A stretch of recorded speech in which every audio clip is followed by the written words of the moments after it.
వేరు కావడంతో ప్రేమను పెద్దలు అంగీకరించరేమోనన్న ఆందోళన. ప్రేమ విషయాన్ని ఇంట్లో చెబుతానంటూ బంధువు బ్లాక్మెయిల్. దీనికి తోడు పెళ్లి చేసుకునేందుకు అడ్డొస్తున్న యువతి వయస్సు. ఇలా వివిధ కారణాలతో మానసిక వేదనకు గురైన ఆ ప్రేమికులు ఇద్దరూ కూడా ఆత్మహత్య చేసుకున్నారు. కారులోనే పెట్రోల్ పోసుకొని సూసైడ్ చేసుకున్నారు. ఈ ఘటన మేడ్చల్ జిల్లా ఘట్కేసర్లో చోటు చేసుకుంది.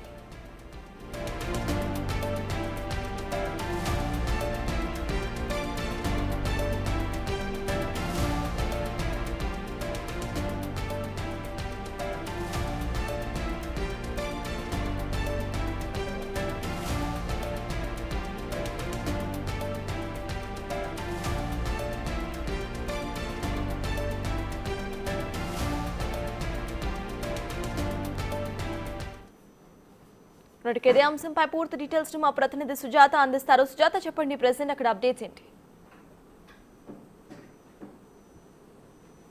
గట్కేసర్ పోలీస్ స్టేషన్ పరిధిలోని ఓఆర్ఆర్ వద్ద నిన్న సాయంత్రం 5 గంటల ప్రాంతంలో కారులో మంటలు చెలరేగడంతో ఒక్కసారిగా స్థానికులు చూసి పోలీసులకు ఫిర్యాదు చేశారు. పోలీసులు సంఘటన స్థలానికి చేరుకునే లోపే ఫైర్ ఇంజిన్ సహాయంతో ఇక్కడ మంటలు ఆర్పే ప్రయత్నం చేశారు. అప్పటికే కారు ఆల్మోస్ట్ 90% మంటల్లో కాలిపోయినట్లుగా కూడా తెలుస్తుంది. అయితే ప్రస్తుతం విజువల్స్లో చూడొచ్చు, నిన్న రాత్రి దాదాపు 11:30 గంటల పాటు పోలీసులు ఇక్కడే ఉండి ఇదంతా కూడా క్లియర్ చేసి కాలిపోయినటువంటి వాహనాన్ని పోలీస్ స్టేషన్కి తరలించారు. దాంతోపాటు కారులో ఉన్నటువంటి ఇద్దరు, శ్రీరామ్ అదేవిధంగా మైనర్ అయినటువంటి ఒక అమ్మాయి, ఇద్దరు కూడా మేడిపల్లికి సంబంధించి ఒక సెల్ఫ్ డ్రైవ్ అంటే శ్రీరామ్కి సంబంధించినటువంటి స్నేహితుడు దగ్గర వెంటనే కారు తీసుకొచ్చి ఇస్తాను, ఒక ఫంక్షన్కి వెళ్తున్నాను అని చెప్పేసి కారుని తీసుకొచ్చినట్లుగా కూడా వాళ్ళ స్నేహితులు రాత్రి పోలీసులకి చెప్పారు. అయితే ఇక్కడికి వచ్చిన తర్వాత ఓఆర్ఆర్ పక్కనే ఉన్నటువంటి సర్వీస్ రోడ్లో ఆ టైంలో 5-5:30 గంటల ప్రాంతంలో ఎవరు ఉండరు అని చెప్పేసి ఇక్కడికి వచ్చి పెట్రోల్ పోసుకొని నిప్పంటించుకొని చనిపోయినటువంటి సిచ్యువేషన్ చోటు చేసుకుంది. అయితే కారులో ఉన్నప్పుడే అమ్మాయికి సీట్ బెల్ట్ పెట్టడం, మరోవైపు కార్ డోర్ని లాక్ చేశారు. అయితే శ్రీరామ్ మంటల్లో తట్టుకోలేక బయటికి పరుగులు తీసి ప్రస్తుతం ఇక్కడే అంటే ఏదైతే మనకి ఫుట్పాత్ లాగా ఇక్కడ కనిపిస్తుందో ఇక్కడికి వచ్చి కూర్చున్నాడు. ఆ టైంకే తను ఆల్మోస్ట్ 90% కూడా కాలిపోయినటువంటి సిచ్యువేషన్ ఉంది. ఈ ప్రాంతంలోనే శ్రీరామ్కి సంబంధించినటువంటి డెడ్ బాడీ పడి ఉంది. మరోవైపు ఈ ప్లేస్లో కార్ అంతా కూడా లెఫ్ట్ సైడ్ అమ్మాయి కూర్చొని ఉన్నటువంటి సీట్ బెల్ట్ పెట్టడంతో వెంటనే అమ్మాయి బయటికి రాలేకపోవడం, కార్ డోర్ లాక్ చేసి ఉండడం జరిగింది. అయితే గతం నుంచి శ్రీరామ్కి అదేవిధంగా ఆ అమ్మాయి మధ్య ప్రేమ వ్యవహారం నడుస్తున్నట్లుగా కూడా అమ్మాయికి సంబంధించినటువంటి ఇంట్లో తెలియడము, ఆ అమ్మాయిని మందలించే ప్రయత్నం చేశారు. అయితే ఎవరైతే మైనర్ బాలిక ఉందో బాలిక సంబంధించినటువంటి రిలేటివ్ అదేవిధంగా స్నేహితుడు చింటూ అనేటువంటి వ్యక్తి ఈ ప్రేమ వ్యవహారం అంతా కూడా ఇంట్లో చెప్తాను, నాకు డబ్బులు ఇవ్వాలి అని చెప్తూ అటు శ్రీరామ్ని అదేవిధంగా ఆ మైనర్ బాలికని వేధింపులకి గురి చేసి దాదాపు 1,50,000కి పైగానే డబ్బులు వసూలు చేశారు. వసూలు చేసిన తర్వాత కూడా ఫోటోలు వీడియోస్ అన్నీ షేర్ చేస్తాను, ఇంట్లో చెప్తారంటే వీళ్ళిద్దరి కులాలు కూడా వేరుగా తెలుస్తుంది. అంటే కులాంతర వివాహాన్ని ఇంట్లో ఒప్పుకోరు అని చెప్పేసి ఒక భయం వాళ్ళల్లో కలిగినందువల్లనే వాళ్ళిద్దరూ కూడా చనిపోవాలని నిర్ణయం తీసుకున్నట్లు తెలుస్తుంది. అయితే శ్రీరామ్ నిన్న ఇంట్లో నుంచి వచ్చేటటువంటి సమయంలో కూడా వాళ్ళ తల్లిదండ్రులకి వాళ్ళ తమ్ముడికి కాల్ చేసి శ్రీకాంత్కి అమ్మా నాన్నని జాగ్రత్తగా చూసుకొని నేను చనిపోతున్నాను అని చెప్పేసి చెప్పినట్లుగా కూడా శ్రీకాంత్ నిన్న వాళ్ళ కుటుంబ సభ్యులు ఏదైతే శ్రీరామ్కి సంబంధించినటువంటి తమ్ముడు శ్రీకాంత్ చెప్తున్నటువంటి సిచ్యువేషన్ ఉంది. అయితే బీబీ నగర్లో వాళ్ళు ఉంటున్నారు. బీబీ నగర్ పోలీస్ స్టేషన్కి వెళ్ళి కూడా ఫిర్యాదు చేయాలని వెళ్ళారు. ఎందుకంటే అమ్మాయికి సంబంధించినటువంటి ఒక వ్యక్తి కాల్ చేసి మీ అన్న మా చెల్లిని తీసుకువెళ్ళాడు, ఇక్కడికి మళ్ళీ తిరిగి మా చెల్లిని మాకు అప్పజెప్పకపోతే మీ మీద ఖచ్చితంగా కూడా దాడి చేస్తాము, మీ ఇంటికి వస్తాము అని చెప్పేసి బెదిరింపులకి పాల్పడడంతో వెంటనే శ్రీకాంత్ తన తల్లిదండ్రులతో కలిసి బీబీ నగర్ పోలీస్ స్టేషన్కి వెళ్ళారు. ఫిర్యాదు చేసే లోపే ఇక్కడ గట్కేసర్ పోలీస్ స్టేషన్ నుంచి కాల్ వచ్చింది, శ్రీరామ్ కారులో తగలబడిపోయాడు, చనిపోయాడు, మీరు వెంటనే రావాలి అని చెప్తే వాళ్ళు పరుగులు తీసినటువంటి సిచ్యువేషన్ ఉంది. ప్రస్తుతం మనం ఇక్కడ విజువల్స్ కూడా చాలా క్లియర్ గా చూడొచ్చు. ఎందుకంటే ఇదే ప్లేస్ లో ఎగ్జాక్ట్ గా ఇక్కడే శ్రీరామ్ తన గర్ల్ ఫ్రెండ్ అంటే ఆ మైనర్ బాలిక ఎవరైతే ఉందో అమ్మాయితో వచ్చి ఇక్కడే ఆగారు. ఆగి వెంటనే కూడా కొంతసేపు వాళ్ళు మాట్లాడుకున్నారు. ముందుగానే చాలా ప్లానెడ్ ప్రకారం అంటే కార్ తీసుకురావాలి, కార్లో పెట్రోల్ క్యారీ చేయాలి, ఈ ఒక ప్లేస్కి వచ్చి ఆగాలి అని చెప్పేసి వాళ్ళు నిర్ణయం తీసుకున్నారు. అమ్మాయిని మేడిపల్లి దగ్గర ఏదైతే సెల్ఫ్ డ్రైవ్ కార్ తీసుకున్నారో, కార్ తీసుకున్నాక మధ్యలో ఒక ప్లేస్లో అమ్మాయిని పికప్ చేసుకున్నారు. అంటే నారాపల్లిలో ఉండేటువంటి వీళ్ళు ఇటు శ్రీరామ్కి సంబంధించినటువంటి ఒక సైకిల్ షాప్ కూడా రన్ చేస్తున్నాడు. అక్కడే ఆ అమ్మాయికి ఈ అబ్బాయికి ఇద్దరికి కూడా పరిచయం ఏర్పడ్డది. వీళ్ళు ప్రేమించుకున్నారు, ఆ తర్వాత పెళ్లి కూడా చేసుకోవాలనుకున్నారు. కానీ ఆ అమ్మాయి మైనర్ బాలిక అవ్వడము, ఒకవైపు ఇంట్లో తెలుస్తుందన్న భయము, ఇదంతా కూడా చోటు చేసుకోవడంతో ఇంట్లో పెళ్లికి ఒప్పుకోరు, కులాలు కూడా వేరు అని చెప్పేసి భావించి ఇద్దరూ చనిపోవాలి, కలిసి ఉంటే ఇద్దరం కలిసి ఉందామని నిర్ణయం తీసుకున్న తర్వాతే వీళ్ళిద్దరూ కూడా పెట్రోల్ పోసుకొని చనిపోయినట్లు తెలుస్తుంది. ఆ టైంలో ఎవరూ లేకపోవడము, ఆ కాల్స్ పోలీసులకు వచ్చి ఆ తర్వాత ఇక్కడికి చేరుకునే లోపే కారు ఆల్మోస్ట్ మంటల్లో చిక్కుకుపోయింది. అయితే చింటూ కోసం కూడా ప్రస్తుతం పోలీసులు గాలింపు చర్యలు ముమ్మరం చేశారు. రాత్రి ఏదైతే సెల్ఫ్ డ్రైవ్కి సంబంధించినటువంటి కార్ని తీసుకెళ్లేటువంటి సమయంలో ఎవరైతే శ్రీరామ్ ఉన్నారో తను ఎవరైతే ఫ్రెండ్స్ని అప్రోచ్ అయ్యారో ఆ ఫ్రెండ్స్ దగ్గర కాంటాక్ట్ నెంబరు, డీటెయిల్స్ తీసుకున్నారు, ఎప్పుడు వచ్చాడు, ఎవరెవరు వెళ్ళారు అనే వివరాలు కూడా సేకరించారు. ఒకవైపు వాళ్ళ ఫ్రెండ్స్ అయితే మాత్రము మాకు ఎలాంటి వివరాలు తెలియలేదు, షాపింగ్, పెళ్ళి అని చెప్పేసి ఫంక్షన్ ఉంది, ఈ మూడు డీటెయిల్స్ చెప్పి మాత్రమే వెళ్ళారు, ఎక్కడికి అనేది కూడా మాకు క్లియర్గా చెప్పలేదు, మాకున్నటువంటి పరిచయం ద్వారానే కార్ని ఇచ్చాము, మేము సెల్ఫ్ డ్రైవ్ కార్లు ఇస్తూ ఉంటామని చెప్పేసి చెప్పారు. అయితే ఆ టైంలో ఏదైతే నెంబర్ ఉందో అది శ్రీరామ్ నెంబర్గా పోలీసులు ఐడెంటిఫై చేశారు. ఎందుకంటే వాళ్ళ స్నేహితులకి ఇచ్చినటువంటి నెంబర్ ఆధారంగానే ఆ నెంబర్ పోలీసులు తీసుకోవడం, వాళ్ళ కుటుంబ సభ్యులకి సమాచారం ఇవ్వడం, ఆ తర్వాత ఆ పాప కూడా ఎవరైతే మైనర్ బాలిక ఉందో, మైనర్ బాలిక ఇంట్లో లేదు, బయట ఎక్కడ లేదు, తన వివరాలు ఇంకా కూడా తెలియలేదు అని చెప్పేసి వాళ్ళ కుటుంబ సభ్యులు చెప్తున్నారు. పాప చనిపోయినటువంటి పాప మైనర్ బాలిక, వాళ్ళకి సంబంధించినటువంటి పాపనే అని చెప్పేసి ఇంకా కూడా ఐడెంటిటీ చేయలేదు. ఇప్పుడు ఎందుకంటే ఈ బాడీస్ని కూడా గాంధీ హాస్పిటల్, పూర్తిగా కాలిపోయినటువంటి బాడీస్, కేవలము బోన్స్ మాత్రమే ఉన్నాయి, గాంధీ హాస్పిటల్కి కూడా తరలించారు. రాత్రి ఇక్కడ ఉన్నటువంటి కార్ని క్రేన్ సహాయంతో కూడా క్లియర్ చేశారు. మరోవైపు ఆ అమ్మాయి కాదని చెప్పేసి అనుమానాలు కూడా వ్యక్తమవుతున్నాయి. కాబట్టి డిఎన్ఏ టెస్ట్ చేస్తే ఖచ్చితంగా కూడా ఎవరు ఏంటి అని చెప్పేసి అన్ని డీటెయిల్స్ వస్తాయని పోలీసులు చెప్తున్నారు. అయితే ఈ రోడ్ అంతా కూడా క్లియర్ చేసినటువంటి సిచ్యువేషన్ ఉంది. దాదాపు రాత్రి రెండు సైడ్ల బార్కెట్స్ని ఏర్పాటు చేసి ఎవరిని లోపలికి అనుమతించలేదు. ఇదంతా కూడా సర్వీస్ రోడ్, ఇటు గట్కేసర్కి సంబంధించినటువంటి ఓఆర్ఆర్ పక్కనే ఉన్నటువంటి ఈ సర్వీస్ రోడ్డుకి సంబంధించి ఇక్కడికి వచ్చే వాళ్ళంతా కూడా ఈ వచ్చేటువంటి సమయంలో ఒక బాక్స్ని కూడా క్యారీ చేశారు. దాంతోపాటు పెట్రోల్ కూడా ఉంది అని చెప్పేసి ఆ పెట్రోల్ పోసుకోవడం వల్లనే చనిపోయినట్లుగా కూడా మంటల్లో చిక్కిపోయారు. అంటే కనీసం వాళ్ళకి సంబంధించి ఎవరు ఏంటి అని ఐడెంటిటీ చేయలేనంతగా బాడీస్ అన్నీ కాలిపోయినటువంటి సిచ్యువేషన్ ఉంది. పోలీసులు ఇన్వెస్టిగేషన్ చేస్తున్నారు. అసలుకి చింటూ అనే వ్యక్తి ఎందుకు బెదిరిస్తున్నాడు, కేవలం డబ్బు కోసమేనా లేదంటే మరే ఇతర కారణమైనా ఉందా అని చెప్పేసి గతంలోనూ ఇటు చింటూకి సంబంధించినటువంటి బెదిరింపులు చేస్తుంటే ఆ అమ్మాయి చాలాసార్లు నేను ఇష్టపడి పెళ్లి చేసుకోవాలి అనుకుంటున్నాము, బెదిరించకు, ఇంట్లో చెప్పకు అని చెప్పేసి చింటూని చాలాసార్లు బ్రతిలాడినట్లుగా కూడా తెలుస్తుంది. అయినా కూడా చింటూ వినకుండా కేవలం డబ్బుల కోసము, మరోవైపు సేమ్ క్యాస్ట్ కావడం, చింటూ రిలేటివ్ కావడం, అమ్మాయికి ప్రేమించిన అబ్బాయి శ్రీరామ్ వేరే క్యాస్ట్ అబ్బాయి కావడంతో కులాంతర వివాహాన్ని ఎలా చేసుకుంటావు, అయ్యర్ కాస్ట్ మనం అని చెప్పేసి కొంతమేరకు ఆ అమ్మాయిని కూడా బెదిరింపు చేసినట్లుగా కూడా అయితే మాత్రము పోలీసులు చెప్తున్నారు. వాళ్ళ కుటుంబ సభ్యులు చింటూ ఇంటి దగ్గరికి రాత్రి వెళ్ళారు, ఆ పాపకి సంబంధించి ఎందుకు బెదిరించారు, ఈరోజు మా పాప చనిపోయింది అని అంటే కేవలం మీరే కారణము అని చెప్పేసి అక్కడికి ఆ ఇంటి దగ్గరికి వెళ్ళినప్పుడు కూడా చింటూ పరారీలో ఉన్నట్లు తెలిసింది. ఆ తర్వాత వాళ్ళ కుటుంబ సభ్యులు కూడా ఆగ్రహంతో వాళ్ళ ఇంటి మీదకి వెళ్ళడము, ఆ తర్వాత చింటూకి సంబంధించినటువంటి కుటుంబ సభ్యులు కూడా ప్రస్తుతం అయితే ఇంటి వద్ద లేరు. వాళ్ళు ఎక్కడికి వెళ్ళారు ఏంటి అని చెప్పేసి పోలీసులు ఆరా తీస్తున్నారు. ఎందుకంటే చింటూ దగ్గర ఉన్నటువంటి ఫోన్ నెంబర్ ఆధారంగా ట్రేస్ చేసే ప్రయత్నం చేస్తున్నారు. మరోవైపు శ్రీరామ్ కారు తీసుకొచ్చిన దగ్గర నుంచి ఇక్కడికి వచ్చేంత వరకు ఎవరెవరితో మాట్లాడారు ఏంటి అని చెప్పేసి ఆ వివరాలను కూడా సేకరించడంతో పాటు మరోవైపు శ్రీరామ్కి సంబంధించి డీటెయిల్స్ అన్నిటిని కూడా పోలీసులు సేకరిస్తున్నారు. సీసీ కెమెరాలన్నిటినీ పరిశీలిస్తున్నటువంటి సిచ్యువేషన్ ఉంది. అయితే చింటూ ఇంట్లో ఏదైతే శ్రీరామ్ ఇంట్లో నుంచి వచ్చేటువంటి టైంలో కూడా ఒక లేఖ రాయడము, ఆ తర్వాత వాళ్ళ కుటుంబ సభ్యులతో మాట్లాడడం, చింటూ కారణము, చింటూ మమ్మల్ని బెదిరించడం వల్లే మేమంతా కూడా చనిపోతున్నాము అని చెప్పేసి కుటుంబ సభ్యులకి చెప్పడంతో పాటు ఆ లేఖలో కూడా చాలా క్లియర్గా రాశాడు. అయితే వీళ్ళిద్దరి మధ్య ప్రేమ వ్యవహారము గత కొన్ని సంవత్సరాల నుంచి ఉంది.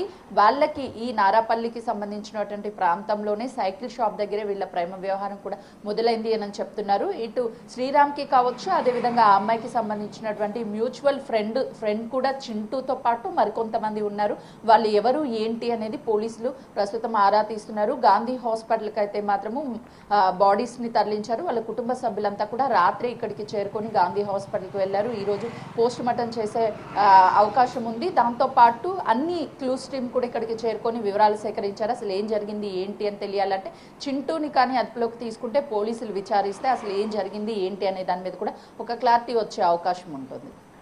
అయితే సుజాత, ఈ బ్లాక్మెయిల్ అనేది అసలు ఎప్పటి నుండి నడుస్తోంది? దాని గురించి అక్కడ తను రాసిన లెటర్లో ఏమైనా అతను ప్రస్తావించిందా? అసలు పోలీసులు ఏమంటున్నారు? పేరెంట్స్కి ఈ విషయం ఏమైనా తెలుసా వాళ్ళకి? పేరెంట్స్కి అయితే మాత్రము మైనర్ బాలికి సంబంధించినటువంటి పేరెంట్స్కి గతంలోనే ఒక అబ్బాయితో మాట్లాడుతుంది, తను శ్రీరామ్ అనే వ్యక్తితో పరిచయం ఏర్పడింది అని చెప్పేసి తెలిసి ఆ అమ్మాయిని మందలించే ప్రయత్నం చేశారని చెప్తున్నారు. కానీ ఆ అమ్మాయి ఇంట్లో తెలియకుండా చాలాసార్లు అబ్బాయితో మాట్లాడడంతో పాటు అబ్బాయిని అప్పుడప్పుడు కలుస్తుంది. ఈ విషయాలన్నీ కూడా మ్యూచువల్ ఫ్రెండ్గా ఉన్నటువంటి చింటూకి తెలుసు. చింటూకి తెలిసినప్పుడు చింటూ ఇంట్లో చెప్తాడనే భయంతోనే ఆ అమ్మాయి భయపడి బయటికి రావడము, ఆ తర్వాత ఇలా బలన్మర్మానికి బలవంతంగా చనిపోవడానికి నిర్ణయం తీసుకొని వీళ్ళు కారులోనే పెట్రోల్ పోసుకొని చనిపోయినటువంటి ఘటన చోటు చేసుకుంది. అయితే మరోవైపు అతను చింటూ ఎవరైతే ఉన్నారో ఆ చింటూకి సంబంధించి వివరాలన్నిటినీ కూడా పోలీసులు సేకరిస్తున్నారు. ఎక్కడున్నాడు ఏంటి అని చెప్పేసి గతంలోనూ అనేక సార్లు ఈ అమ్మాయికి సంబంధించినటువంటి కుటుంబ సభ్యులు మందలించారు. ప్రేమ వ్యవహారం తెలిసినప్పటి నుంచి తనకి దూరంగా ఉండాలి అని చెప్పి, కానీ ఎక్కడ ఆ అమ్మాయి శ్రీరామ్ లేకపోతే నేను ఉండలేను, శ్రీరామ్ నాకు కావాలి అని చెప్పేసి తనతో బయటికి రావడం, మాట్లాడడం ఇవన్నీ కూడా కుటుంబ సభ్యులకి తెలుసు. కొంత మేరకు అయితే మాత్రం కులాంతర వివాహం అవుతుంది. మరోవైపు మైనర్ అమ్మాయి, అంటే చిన్న వయసులోనే ఆ అమ్మాయి ప్రేమ అని చెప్పేసి ఇలా చేస్తే పరువు పోతుంది, కులాంతర వివాహము ఒప్పుకోము అంటూ వాళ్ళ కుటుంబ సభ్యులు మందలించారు. అయితే ఈ నేపథ్యంలోనే అమ్మాయికి బయటకు వచ్చి ఈ విధంగా చనిపోవాలని నిర్ణయం తీసుకుంది. అయితే శ్రీరామ్ కూడా ఇంట్లో చాలా క్లియర్గా చెప్పాడు. గతంలోనూ ఒక ఈ అమ్మాయిని ప్రేమిస్తున్నానని చెప్పారు. ఆ తర్వాత శ్రీరామ్ కుటుంబ సభ్యులకు కూడా కొంతమేరకు బెదిరింపు కాల్స్ వచ్చాయని కూడా వాళ్ళ కుటుంబ సభ్యులు చెప్తున్నారు. అయితే ఈ కోణంలోనే పోలీసులు ఇన్వెస్టిగేషన్ చేస్తున్నారు. శ్రీరామ్ కుటుంబంలో కావచ్చు, మైనర్ బాలిక ఉన్నటువంటి కుటుంబంలో కావచ్చు, ఇరువురికి కూడా గతం నుంచి తెలుసు. కాకపోతే వీళ్ళిద్దరిని కూడా మందలించి దూరం ఉండాలి అని చెప్పే ప్రయత్నం చేశామని చెప్తున్నారు. చింటూ ఓన్గా నారాపల్లిలోని సైకిల్ షాప్ని రన్ చేస్తున్నాడు. అయితే నిన్న బయటికి తీసుకువచ్చిన తర్వాత వాళ్ళు మాట్లాడుకున్న తర్వాతనే చనిపోవాలని నిర్ణయం తీసుకున్నాక కుటుంబ సభ్యులకి చెప్పి, అంటే చింటూ వాళ్ళ తమ్ముడికి చింటూ ఇదంతా కూడా చేశాడు అని చెప్పేసి లెటర్లో చాలా క్లియర్గా శ్రీరామ్ పేర్కొన్నాడు.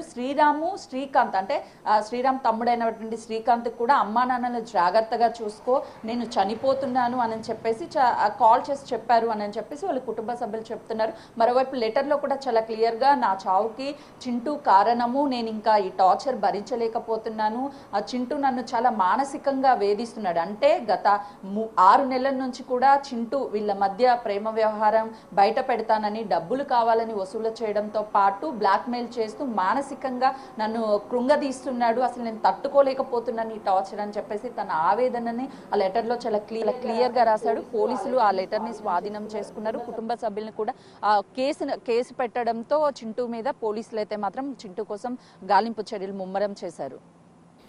అయితే సుజాత, ప్రెసెంట్ చింటూ పరారీలో ఉన్నారు కాబట్టి తన ఫ్రెండ్స్ ఎవరైతే ఉన్నారో వాళ్ళని కూడా ఇన్వెస్టిగేషన్ చేసే అవకాశం ఉందనుకోవచ్చు. ఇటు కామన్ ఫ్రెండ్స్ అని అంటున్నారు. అసలు ఎప్పుడు కూడా ఆ అమ్మాయి తన ఫ్రెండ్స్ సర్కిల్లో ఎవరితో కూడా ఈ విషయం గురించి మాట్లాడిన దాఖలాలు లేవా? వాళ్ళ ఫ్రెండ్స్ అసలు ఏమైనా మాట్లాడుతున్నారా? అయితే ప్రస్తుతం అయితే కారు ఇచ్చినటువంటి వాళ్ళు కూడా సెల్ఫ్ డ్రైవ్కి ఫ్రెండ్స్గానే చెప్తున్నారు. అంటే అమ్మాయిని తీసుకువెళ్తారు అని చెప్పేసి వాళ్ళ ఫ్రెండ్స్కి ఆల్రెడీ తెలుసు అన్న కోణంలోనే పోలీసులు రాత్రి వాళ్ళని అడిగినప్పుడు కేవలము తను బయటికి వెళ్తున్నాను అని చెప్పారు. కానీ ఎవరితో వెళ్తున్నారు ఏంటి అలాంటి డీటెయిల్స్ అన్ని మేము అడగలేదు, ఒక ఫ్రెండ్గానే కారు ఇచ్చాము, రెగ్యులర్ కలుస్తూ ఉంటాము అని చెప్పేసి వాళ్ళు చెప్పారు. అంటే ఇక్కడ చింటూ కేవలం బెదిరింపులు చేశాడు, వీళ్ళ రిలేషన్ గురించి గతం నుంచి నుంచి కూడా చింటూకి తెలుసు. అయితే మరోవైపు ఈ ఎవరైతే మైనర్ బాలిక ఉందో మైనర్ బాలికకి సంబంధించినటువంటి స్నేహితులు కావచ్చు, అదేవిధంగా అమ్మాయి చదివేటువంటి కాలేజెస్లో కావచ్చు, ఎవరికైనా సరే చెప్పారా ఏంటి వాళ్ళ కాల్ డీటెయిల్స్ ఆధారంగా కనీసం ఇక్కడ రాత్రి వాళ్ళ మొబైల్స్లో చెక్కింగ్ చేయడానికి కూడా ట్రేస్ చేయడానికి కూడా మొబైల్ మొత్తం కూడా కార్లోనే ఉండడము, మొత్తం పూర్తిగా తగలపడిపోయినటువంటి సిచ్యువేషన్ ఉంది. కాబట్టి వాళ్ళ కాలేజ్ ఫ్రెండ్స్తో పాటు ఆ అమ్మాయికి ఉన్నటువంటి సర్కిల్ని కూడా పోలీసులు వివరాలు అడిగి తెలుసుకునే ప్రయత్నం చేస్తున్నారు. మరోవైపు చింటూతో పాటు మరికొంతమంది ఉన్నట్లుగా కూడా పోలీసులు ఐడెంటిఫై చేశారు. కాబట్టి వాళ్ళు ఎవరు ఏంటి అని ఇప్పటివరకు అయితే బయటికి చెప్పలేదు. వాళ్ళని ఇన్వెస్టిగేషన్ చేస్తే అసలు చింటూ ఎక్కడ ఉన్నాడు ఏంటి అని అన్ని వివరాలు బయటకు వచ్చే అవకాశం ఉంటుంది. మరోవైపు చింటూ ఫోన్ని ట్రేస్ చేసి లాస్ట్ కాల్ ఎవరితో మాట్లాడారు, ఏం మాట్లాడారు అనే వివరాలను కూడా పోలీసులు బయటకు తీసే ప్రయత్నం చేస్తున్నారు. మరోవైపు చింటూ ఇంటి దగ్గర అయితే మాత్రం వాళ్ళ కుటుంబ సభ్యులు కానీ ఎవరు లేరు. అయితే చింటూకి ఇటు మైనర్ బాలికకి మరోవైపు శ్రీరామ్కి ఉన్నటువంటి ఫ్రెండ్స్ ఎవరైతే ఉన్నారో వాళ్ళ ఫ్రెండ్స్ అందరినీ కూడా వివరాలు అడిగి తెలుసుకునే ప్రయత్నం పోలీసులు ప్రస్తుతం చేస్తున్నారు. మరోవైపు సెల్ఫ్ డ్రైవ్ కార్స్ ఏదైతే ఉందో ఆ కార్ దగ్గర ఉన్నటువంటి సీసీ కెమెరాలన్నిటినీ కూడా పరిశీలించడంతో పాటు అక్కడ నుంచి మేడిపల్లి దగ్గర నుంచి ఇక్కడ గట్కేసర్ ఓఆర్ఆర్ వరకు వచ్చేటువంటి సీసీ కెమెరాలన్నిటినీ కూడా బయటికి విజువల్స్ ఎక్కడెక్కడ రికార్డ్ అయ్యాయి, అసలు వాళ్ళ ఎక్కడ పిక్ చేసుకున్నారు, అమ్మాయిని ఆ కార్ ఎటు వెళ్ళింది, ఎంత టైంకి అక్కడ మేడిపల్లి నుంచి గట్కేసర్ వరకు వచ్చింది, వీటి అన్ని వివరాలను కూడా పోలీసులు అయితే మాత్రం సేకరించే పనిలో ఉన్నారు. సుజాత, ఫైనలీ ఇటు చూస్తే ఆ అమ్మాయి తన ఫ్యామిలీ మెంబర్స్తోనే ఉంటుందా? ఇఫ్ ఇన్ కేసు అలా అయితే రాత్రిపూట అమ్మాయి ఎక్కడికి వెళ్తుంది ఏంటి అనేది ఇంట్లో ఏం చెప్పకుండానే వెళ్ళిపోయారా? మిస్సింగ్ అయ్యారు కాబట్టి వెతికే ప్రయత్నం ఏం చేయలేదా అక్కడ వాళ్ళ ఫ్యామిలీ? అయితే ఆ అమ్మాయి కాలేజ్కి అని చెప్పేసి బయటకు వచ్చినట్లుగా కూడా తెలుస్తుంది. ఎందుకనంటే నిన్న సాయంత్రం 5-5:30 గంటల ప్రాంతంలో ఈ ఘటన చోటు చేసుకుంది. ఉదయాన్నే బయటికి వచ్చి కాలేజ్కి అని చెప్పేసి ఇంటి నుంచి బయటకు వచ్చినట్లుగా కూడా తెలుస్తుంది. ఆ తర్వాత కాలేజ్ అయిపోయిన తర్వాత రోజులాగే ఇంటికి వస్తుంది అని చూశారు. కానీ ఇంటికి వస్తుందిలే అనుకునేటువంటి లోపే పోలీస్ స్టేషన్ నుంచి కాల్ రావడము, ఆ అమ్మాయి ఇంకా ఇంటికి రాకపోవడము, వాళ్ళు రాత్రి కుటుంబ సభ్యులు ఇక్కడికి వచ్చినప్పుడు కూడా తన కుమార్తె అవునా కాదని కూడా ఐడెంటిటీ చేయలేనంతగా బాడీ అనేది కాలిపోయింది, మొత్తం బర్న్ అయిపోయింది. ఎక్కడా కూడా ఆ అమ్మాయి కారులో ఉన్నప్పుడు ఒకవైపు డోర్ లాక్ అవడం, మరోవైపు సీట్ బెల్ట్ ఆ అమ్మాయికి ఉండడము, మైనర్ బాలిక ఆ అమ్మాయి అక్కడికక్కడ మొత్తం కూడా మెల్ట్ అయిపోయినటువంటి సిచ్యువేషన్ ఉంది. పోలీసులు డెడ్ బాడీని హాస్పిటల్కి తీసుకెళ్లేటువంటి టైంలో కూడా ఒక చిన్న అమ్మాయికి సంబంధించి బోన్స్ మాత్రమే మొత్తం మెల్ట్ అయ్యి దగ్గరికి ఉన్నటువంటి ఒక చిన్న పార్ట్ని మాత్రమే పోలీసులు కూడా తీసుకెళ్లినటువంటి సిచ్యువేషన్ ఉంది హాస్పిటల్కి పోస్ట్ మార్టం కోసం.